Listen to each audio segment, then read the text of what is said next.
Mirë se vini në një udhëtim paksa të pazakont, një udhëtim që do të na ndihmojë të zbulojmë Shqipërinë nga një tjetër këndvështrim. Nuk do të kalojmë nëpër rrugët e zakonshme, jo në lajmet e përditshme, por në një Shqipëri që shpesh nuk e shohim. Scanintel ka sjellë për ju 25 fakte të veçanta, të papritura dhe kurioze për Shqipërinë e vitit që po lëm pas, fakte që tregojnë jo vetëm çfarë ka ndryshuar, por edhe çfarë po ndodh rreth nesh në mënyra që ndoshta nuk i kishim vënë re më parë. Një Shqipëri që lëviz me shpejtësi, që ndryshon, që të bën të çuditesh dhe të mendosh njëkohësisht. Ky është një mozaik i vogël faktesh që tregojnë se kush jemi, si jetojmë dhe si po transformohet vendi ynë në mënyra të mëdha e të vogla. Viti 2025 ka qenë një vit plot kontraste. Teknologjia ka hyrë thellë në përditshmërinë tonë, ndërsa zakonet e vjetra vazhdojnë të mbijetojnë kokfort. Turistët e huaj e shohin Shqipërinë si një sekret që më në fund po zbulohet, ndërsa ne vazhdojmë të befasohemi me trendet që shpërthejnë nga dita në ditë.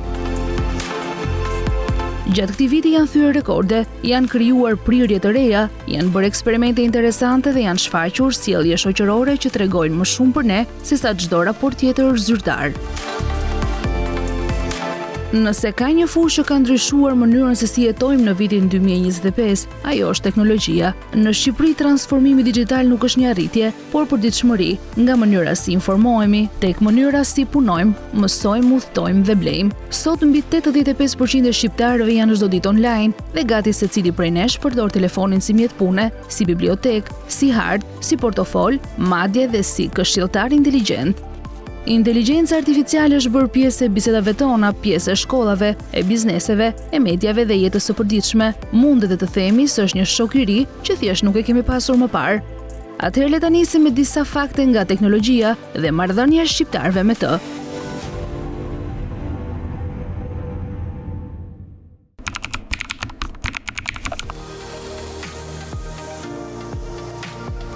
A e dini se aplikacioni ChatGPT ka qenë aplikacioni më i shkarkuar për gjatë vitit 2025, si për përdoruesit e Android, si për përdoruesit iPhone. Sipas statistikave të publikuara nga AppFigures, qytetarët shqiptar gjatë vitit 2025 kanë treguar prirje të qarta drejt aplikacioneve të inteligjencës artificiale, lojrave dhe platformave praktike të shërbimeve online. Ky fakt tregon se përdoruesit shqiptar janë gjithnjë më të prirur të shfrytëzojnë inteligjencën artificiale për të lehtësuar punën e tyre të përditshme. Në vend të dytë qëndron platforma e blerjeve online Temu, e cila po njeh një rritje të shpejtë jo vetëm në Shqipëri, por në të gjithë Europën. Panorama ndryshon disi tek përdoruesit e App Store, ku në vend të parë renditet Google Gemini, inteligjenca artificiale më e avancuar e platformës Google. Ky aplikacion po fiton gjithmonë më shumë përdorues dhe tregon se inteligjenca artificiale nuk kufizohet vetëm në një program, por po shfaqet me alternativa të ndryshme që përdoruesit zgjedhin sipas nevojave.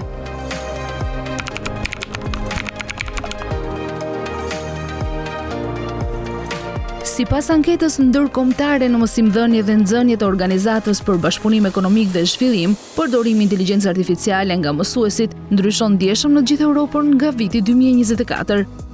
Në këtë kërkim është matur niveli i përdorimit të inteligjencës artificiale në 32 vende për shkollat e mesme dhe të ulta. Shqipëria kryeson në rajonin dhe Europën me përdorimin e inteligjencës artificiale nga mësuesit, ku 53.2% e tyre e kishin përdorur qoftë një herë, ndërkohë Franca paraqitet e fundit në këtë drejtim. Ajo që bie në sy nga statistikat është se vendet e Europës perëndimore në përgjithësi kanë një përqindje më të ulët përdorimi sesa vendet e Europës lindore.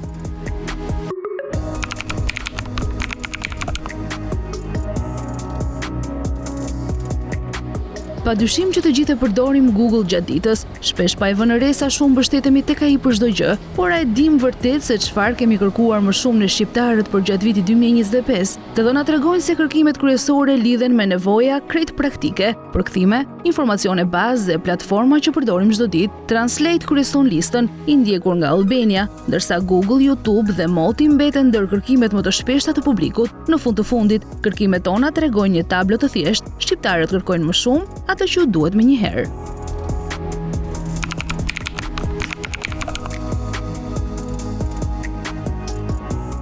Me 2.4 milion banor dhe pothuajse 4 milion telefona celular aktiv, lidhja digjitale duket se po fiton terren mbi çdo gjë tjetër. Mesatarisht çdo shqiptar ka 1.65 telefona sipas të dhënave nga faqja e internetit Data Report, në raportin e saj më të fundit për vendin tonë. Raporti përfshin gjithashtu statistika mbi përdorimin e mediave sociale në Shqipëri. Facebook dhe Instagram kanë secili rreth 1.2 milion përdorues në Shqipëri, gati 200.000 më pak se TikTok përpara se të mbyllej, megjithse kanë dominuar tregun digjital që nga viti 2009. Sa i përket platformës që deri 2 vjet më parë njihej si Twitter dhe që sot mban emrin X, pasi u ble nga miliarderi Elon Musk, ajo ka rreth 200.000 përdorues në Shqipëri, duke qenë rrjeti social më me pak përdorues në vend, sipas të dhënave të Data Report.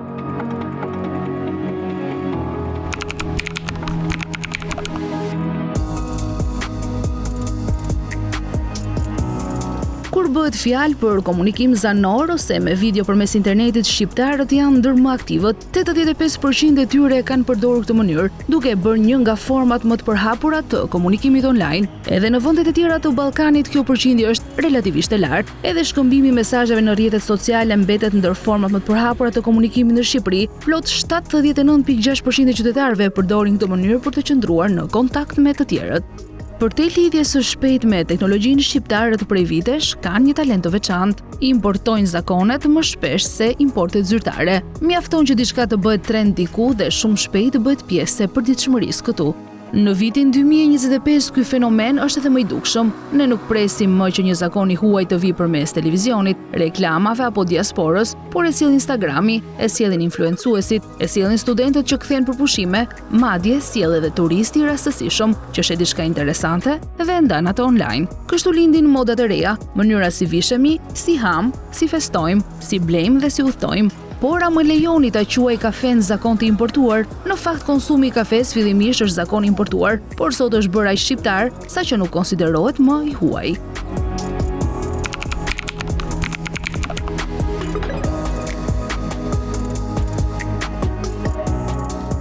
Në bazë të dhënave që disponojmë, çdo shqiptar mbi 18 vjeç konsumon mesatarisht rreth 2 filxhan kafe në ditë. Në terma gramësh, kjo është afërsisht 13 deri në 14 gram kafe për person në ditë. Kjo përllogëritje bazohet mbi importin total të kafes për 8 muaj dhe popullsinë mbi 18 vjeç në vitin 2025, duke shpërndar sasi në ditë dhe për person. Konsumi real mund të ndryshojë pak nga dita në ditë ose nga muaj në muaj, por kjo është mesatarja. Shqipëria është ndër vendet ku kultura e kafes shumë e fortë dhe 2 filxhan në ditë janë të zakonshme për shumicën e të rriturve.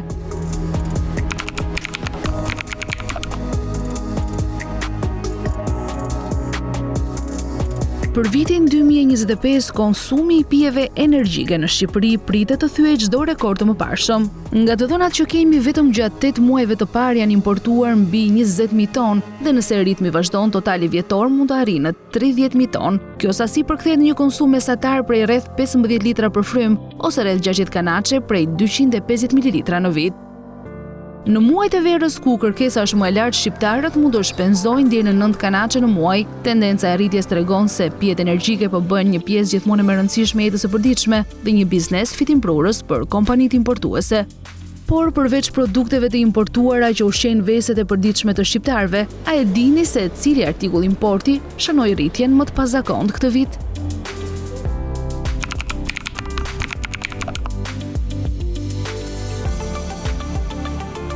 Sipas të dhënave të Instat, veprat e artit, copat e mbledhura dhe antikat kanë shënuar rritjen më të madhe të importeve ndonjëherë. Vetëm muaji shtator i këtij viti ka shënuar një moment interesant për tregtinë e veprave të artit dhe antikave në Shqipëri, duke vendosur një rekord absolut në historinë e statistikave tregtare të vendit. Struktura e importit të veprave të artit dhe antikave tregon një dominim absolut nga Italia.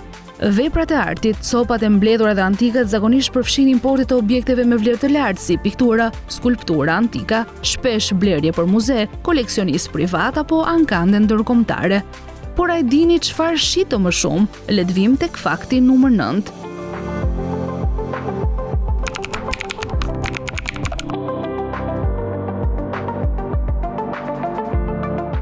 Referuar shifrave zyrtare në 10 muaj të vitit 2025, kapitulli që kishte shënuar rritjen më të madhe vjetore të eksporteve ishin instrumentet muzikore dhe pjesët e tyre. Nga 1.400.000 lekë në vitin 2024, vlera në vitin 2025 arriti në rreth 27.2 milion. Destinacionet kryesore: Italia, Singapori, Gjermania, Shtetet e Bashkuara dhe Kosova. Një tel i vetëm.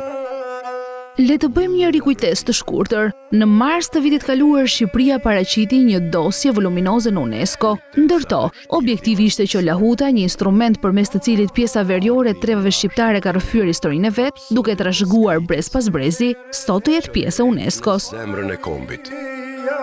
Lahuta shqiptare.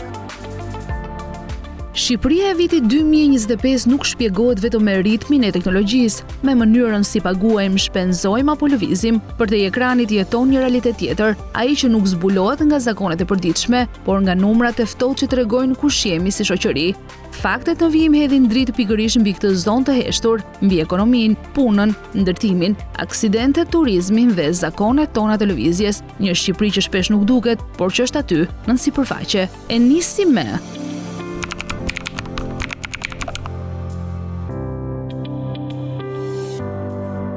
Në 10 vitet e fundit, zhvillimi i bizneseve në Shqipëri ka qenë pozitiv me disa sektorë që kanë treguar rritje konsiderueshme, ndërkohë që numri i ndërmarrjeve është rritur po ashtu. A e dini se në çdo 5 familje shqiptare, njëra ka një biznesmen brenda? Duke qenë se ekonomia e tregut në vendin tonë është e bazuar më së shumti në sipërmarrjet e vogla, kryesisht familjare, atëherë edhe këtë analizë kemi bërë në bazë të familjes. Ky është një nga treguesit më të qartë të kulturës së fortë të vetpunësimit dhe të prirjes drejt sipërmarrjes së vogël. Tiranës, Durrësit dhe Florës u përket pjesa më e madhe e kësaj energjie, ndërsa Elbasani, Kuksi dhe Dibra mbeten në fund të listës, duke treguar kontrastin ekonomik midis zonave.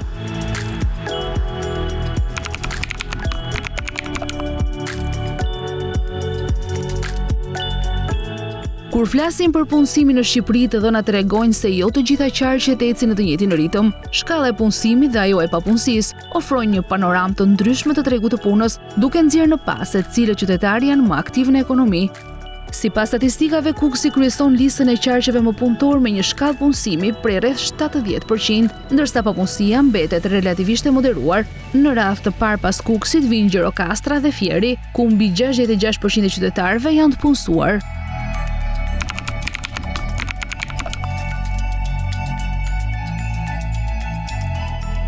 Shqipëria po përballet prej vitesh me një rënje të ndjeshme të popullsisë, një fenomen që është bërë gjithmonë më i dukshëm në raporte statistikore të publikuara nga institucionet zyrtare. Kjo tendencë negative është rezultati i një kombinimi faktorësh, ku dy prej më të rëndësishmëve janë emigrimi masiv dhe rënja e lindshmërisë. Numri i lindjeve ka pësuar rënje të konsiderueshme, duke bërë që shtesa natyrore e popullsisë të jetë gjithmonë e më ulët. Por përtej në rënjes së numrit të përgjithshëm të lindjeve, një aspekt po aq interesant dhe domethënës është përndarja e lindjeve sipas qarqeve dhe raporti gjinor mes meshkujve dhe femrave. Sipas të dhënave qarku me numrin më të madh të lindjeve në vend ishte Tirana, ku u regjistruan 8893 lindje. Kjo është në përputhje me faktin që kryeqyteti jon është zona më e populluar e Shqipërisë dhe qendra urbane. Një tjetër element që tërheq vëmendjen është raporti gjinor në lindje, pra sa meshkuj lindin për çdo 100 femra. Në Shqipëri, sipas të dhënave zyrtare, lindin mesatarisht 107 meshkuj për çdo 100 femra. Qarku i Lezhës rezulton të ketë raportin më të lartë gjinor në vend, me 117 meshkuj për çdo 100 femra të lindura. Turizmi ka qenë kryefjalë në 3 vitet e fundit, aq sa për disa nga ne mund të mos tingëllojë më lajm, por a e dini se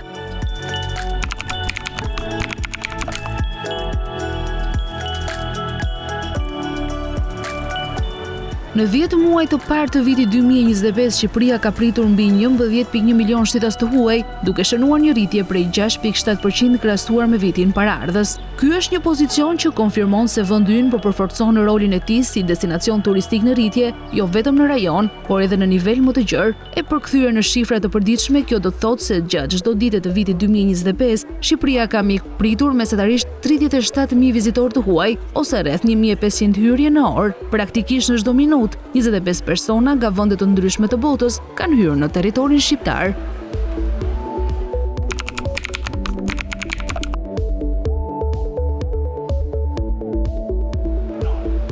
Shqipëria po regjistron një rritje të ndjeshme të vizitorëve të huaj nga muaj në muaj.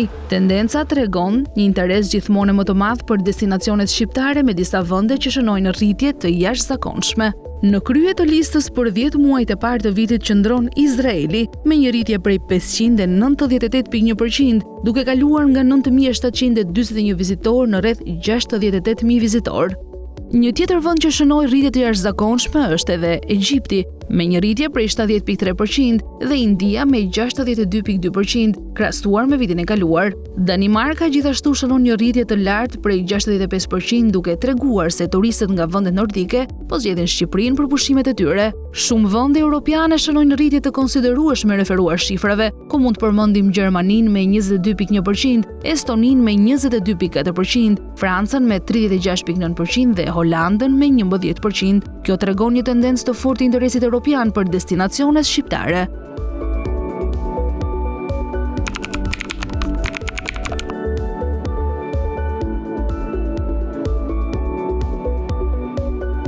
Edhe këtë vit shanset që të jeni hasur me një polak në rrugë në një nga ditët e vitit janë të larta, edhe pse numri i hyrjeve nga ky vend ka rënë. Në total në 10 muaj kanë hyrë në territorin e vendit ton rreth 279.000 polak. Por çfarë vjet re nga të dhënat e Instat? Turizmi i hyrjes në Shqipëri gjatë vitit aktual po shfaq një tendencë të qartë drejt rritjes së cilësisë dhe qëndrimeve më të gjata në strukturat akomoduese.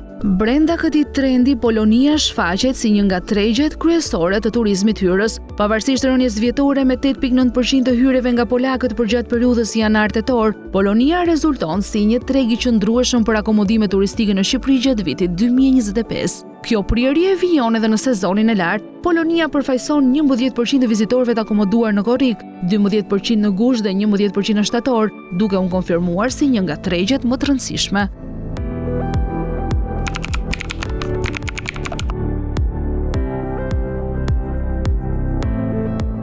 Në vitin 2025, shifrat tregojnë një rritje të dukshme të lëvizjes detare në krahasim me periudhat pararendse, duke konfirmuar suksesin e plotë të sektorit turistik dhe transportit detar. Në krye të listës qëndron porti i Sarandës, i cili ka përfititur gati gjysmën e të gjithë pasagjerëve që kanë udhëtuar përmes porteve shqiptare. Ky port, i cili shërben kryesisht për linja turistike me Korfuzin, ka regjistruar 497.000 vetëm gjatë tremujorit të tretë, duke konfirmuar rolin e tij si porta kryesore hyrëse e turizmit detar në vend për pasagjerët.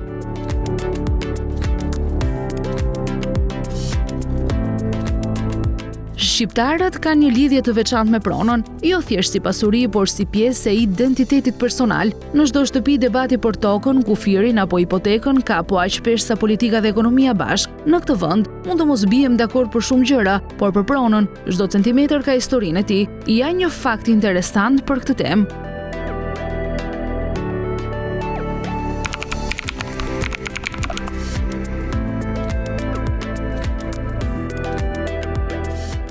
A e dini se Shqipëria është ndër vendet e Europës me më shumë shtëpi për frym?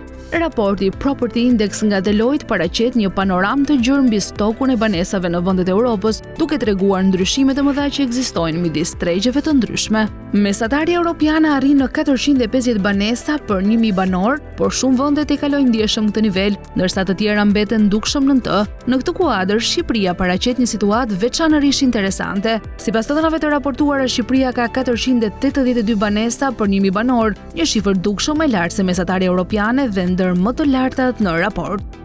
Ky nivel e vendos vendin ton mbi shumë ekonomi të zhvilluara europiane, përfshirë Mbretërinë e Bashkuar, Izraelin dhe Greqinë. A doni edhe një tjetër fakt për banesat në Shqipëri?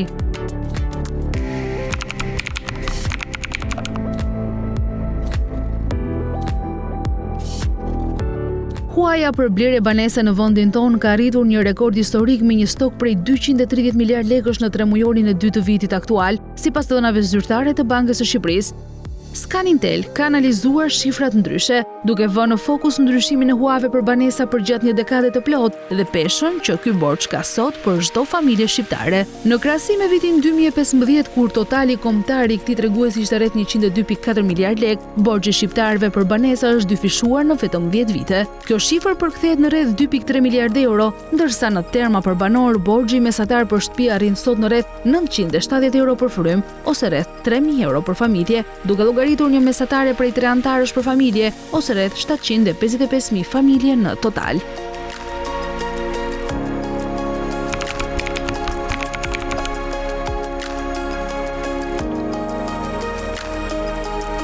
Me siguri nuk e keni pyetur veten se sa vlen ekonomia shqiptare në një ditë. Scanintel ju sjell këtë shifër bazuar në të dhënat e Instat mbi prodhimin e brendshëm bruto të vendit, i cili është vlerësuar në rreth 2.51 trilion lekë ose afërsisht 25.2 miliard euro. Shifra të thata në letër, të cilat shpesh nuk arrin të përkthehen qartë në kuptimin e përditshëm. Në këtë kuadër, ideja është ta shohim ekonominë shqiptare në një mënyrë ndryshe, pra sa vlen ajo në një ditë, ose sa prodhojmë ne shqiptarët në një ditë.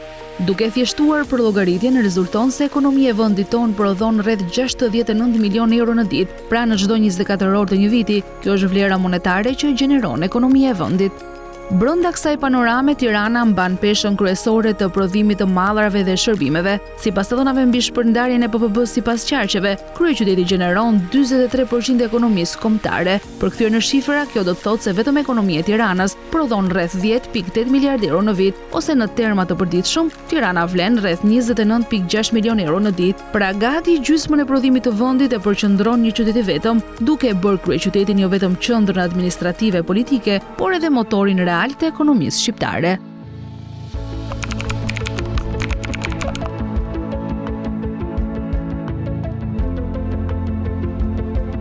Tirana rënditet e para me 306 aksidente, ndjekur nga Lezhë me 138 dhe Fieri me 87, ndërkohë Berati dhe Kuksi shënojnë numrin më të ulët të ngjarjeve rrugore me nga 23 aksidente secili. Por a e dini si paraqiten këto tregues në raport me popullsinë?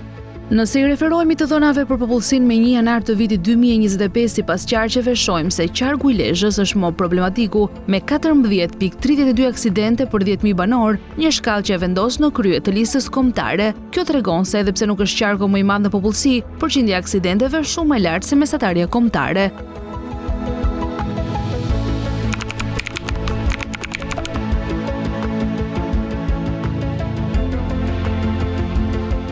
Sipas të dhënave më të fundit nga Drejtoria e Përgjithshme e Shërbimeve të Transportit Rrugor, deri në nëntor të vitit 2025, në Shqipëri janë gjithsej rreth 1 milion mjete dhe mbi 840.000 autovetura. Kjo shifër e vendosur përballë numrit të familjeve nxjerr në pa një fakt domethënës, mesatarisht çdo familje shqiptare zotëron të paktën një makinë, me një raport prej një autovetur për çdo familje. Ky tregues konfirmon rritjen e ndjeshme të motorizimit në vend, duke reflektuar jo vetëm një nevojë praktike për lëvizshmëri, por edhe një ndryshim të qartë në standardet e konsumit dhe mënyrën e jetesës së shqiptarëve.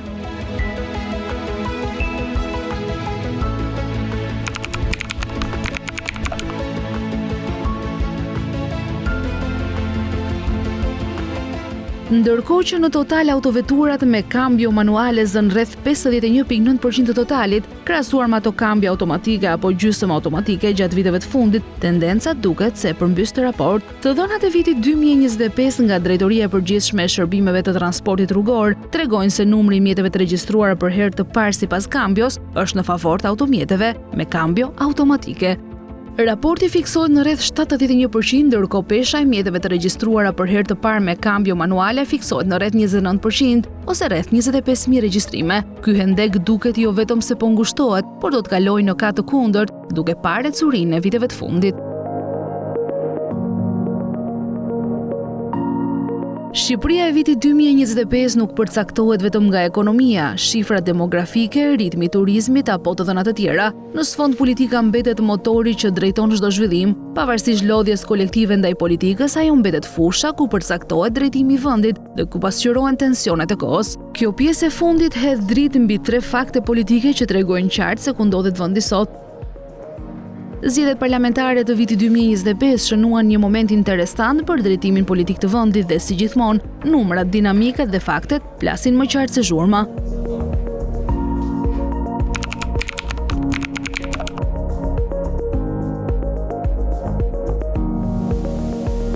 Për herë të parë qeveria është ndarë në mënyrë të barabartë mes burrave dhe grave, me 8 ministre femra dhe 8 meshkuj. Përveç kësaj, 5 ministra arrin për herë të parë të marrin drejtimin e dikasterit duke sjellë freski dhe energji të reja në kabinet.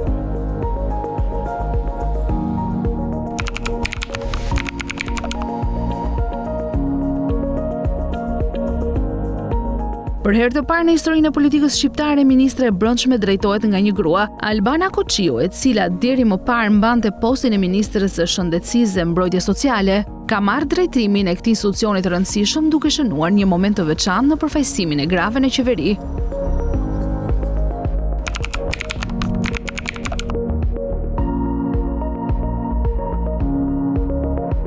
Në vitin 2025, Shqipëria prezantoi diellën zyrtarisht ministrin e parë virtual në botë duke bazuar në inteligjencë artificiale, duke u bërë vendi vetëm që integron një entitet digjital në nivel ministror brenda strukturës së qeverisjes. Diella u konceptua si një instrument teknologjik me funksion të qartë institucional, monitorimin dhe asistimin në procedurat e prokurorimeve publike me synimin për të standardizuar procedurat, për të rritur transparencën dhe për të ulur abuzimet në mënyrë të automatizuar.